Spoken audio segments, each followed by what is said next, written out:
Lorsque l'on calcule la limite en un point d'une fonction, il arrive parfois qu'on tombe devant des situations un peu étranges. Alors, on va analyser une de celles-ci.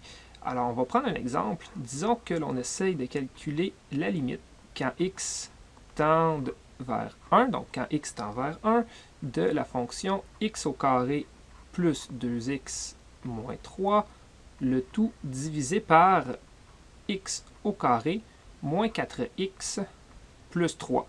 Donc, la limite quand x tend vers 1 de la fonction x carré plus 2x moins 3 sur x carré moins 4x plus 3.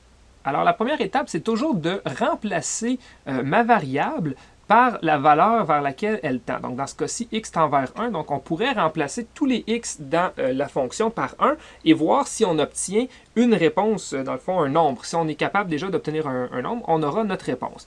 Alors, on regarde ici. Donc, si on fait un petit calcul à côté, 1 carré plus 2 fois 1 moins 3 divisé par 1 carré moins 4 fois 1 plus 3. Donc, au numérateur, qu'est-ce qu'on obtient? On obtient 1 plus 2 moins 3. Et au dénominateur, 1 moins 4 plus 3. Donc, au numérateur, nous obtenons 1 plus 2 moins 3, 0. Et au dénominateur, 1 moins 4 plus 3, 0. Donc, ce qu'on a ici, okay, un 0 divisé par 0. Donc, le problème est ici, c'est-à-dire je ne peux pas diviser par 0. Si j'avais obtenu autre chose que 0, disons par exemple 0 divisé par 7, 0 divisé par 7 donne 0 et ma limite serait 0. Sauf que ici, j'ai un problème parce que j'ai une division par 0. Alors ça, c'est ce qu'on appelle ici une forme indéterminée.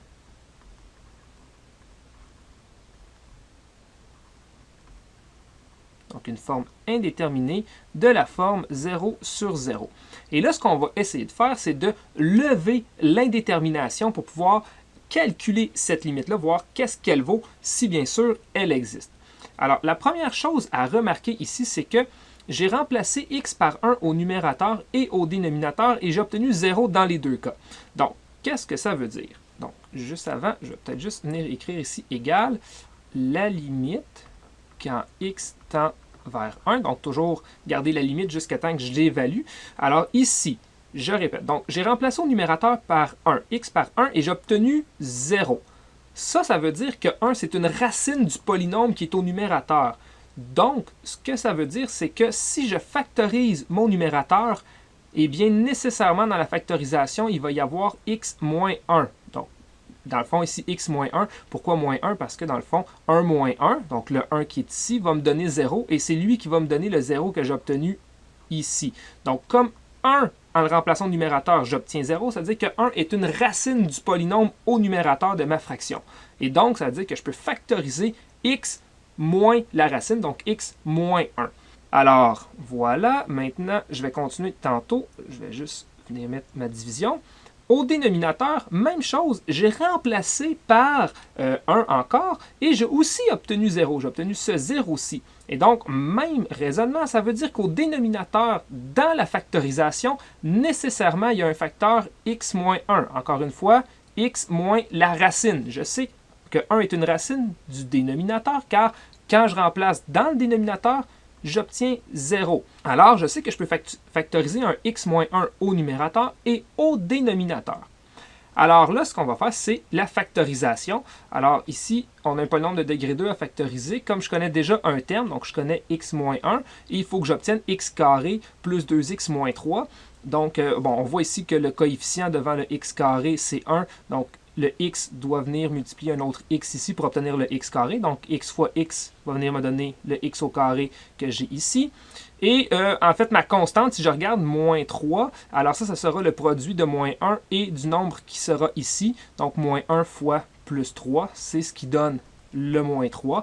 Et pour vérifier qu'on a bel et bien la bonne factorisation, on va continuer. Donc, dans le fond, x fois x me donne le x carré. X fois 3 me donne 3x. Moins 1 fois x, donc 3x moins 1x me donne le 2x, qui est ici le terme du centre, et moins 1 fois 3 me donne le moins 3, qui est ma constante ici. Donc, j'ai ma factorisation pour le numérateur. Par le même principe, on factorise le dénominateur. Alors, on a ici x carré avec un coefficient 1, donc ça veut dire que, bien entendu, j'ai un x ici. Le x moins 1, je le connais à cause de la racine que j'ai obtenue. Et il faut que le produit des deux constantes donne plus 3. Alors, si j'ai déjà moins 1, il faut nécessairement que j'aille moins 3 ici pour obtenir 3 comme produit. Et si on fait le produit au complet, donc x fois x me donne x carré, x fois moins 3x, moins 1 fois x, moins x, donc moins 3x, moins x, j'obtiens le moins 4x qui est ici. Et moins 1 fois moins 3 me donne le plus 3. Alors là, j'ai factorisé mon truc. Et qu'est-ce qui se passe, c'est que le x plus 1 du numérateur peut se simplifier avec le x, j'ai dit x plus 1, mais le x moins 1 du numérateur peut se simplifier avec le x moins 1 du dénominateur. Et maintenant, qu'est-ce qu'il me reste à calculer comme limite? Il me reste à calculer la limite quand x tend vers 1 de x plus 3 sur x moins 3. Et là, on remplace, et si on obtient une réponse, on a la bonne réponse. Alors voilà, on calcule en espérant qu'on ne retombe pas sur une forme indéterminée. Alors si je remplace, qu'est-ce que j'obtiens? J'obtiens 1 plus 3 et au dénominateur 1 moins 3, ce qui donne 4 sur moins 2, ce qui me donne moins 2. Donc qu'est-ce que ça veut dire? Ça veut dire que dans les faits, la limite quand x tend vers 1 du truc de départ, donc x carré plus 2x moins 3 sur x carré moins 4x plus 3. Donc, ne donne pas 0 sur 0. Donc, on a levé l'indétermination pour obtenir, une fois qu'on simplifie, qu'on calcule, que cette limite-ci vaut moins 2. Donc, le fait de factoriser, de simplifier les deux trucs, permet de lever l'indétermination. Donc, si on regarde les étapes, alors, première étape, première chose qu'on doit faire, c'est remplacer. Donc, on remplace la valeur vers laquelle x tend dans la fonction. Tout d'un coup, qu'on n'aurait pas une forme indéterminée, qu'on aurait déjà une réponse directe, comme on a eu dans la dernière partie du calcul. Donc, on remplace. Si on a une forme 0 sur 0, alors qu'est-ce qu'on fait? Donc, si on a une forme indéterminée,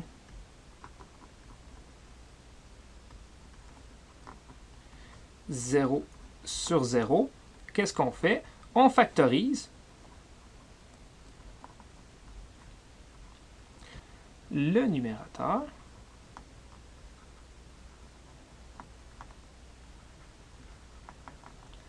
et le dénominateur.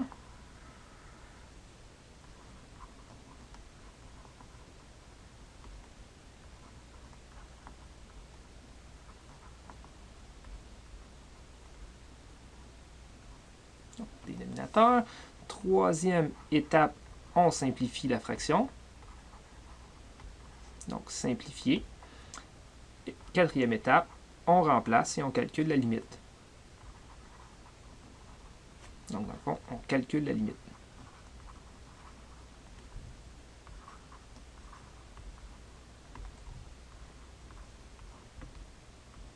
Donc, calculer la limite. On va faire un autre exemple pour voir en fait quand on a quelque chose un petit peu plus complexe, parce que là on avait un polynôme de degré 2 au numérateur, au dénominateur, et qui se simplifiait, en fait qui se factorisait assez bien avec la méthode de la somme-produit, mais quand on a des polynômes un peu plus compliqués, on a d'autres techniques pour factoriser. Alors on va regarder qu'est-ce qu'on peut faire.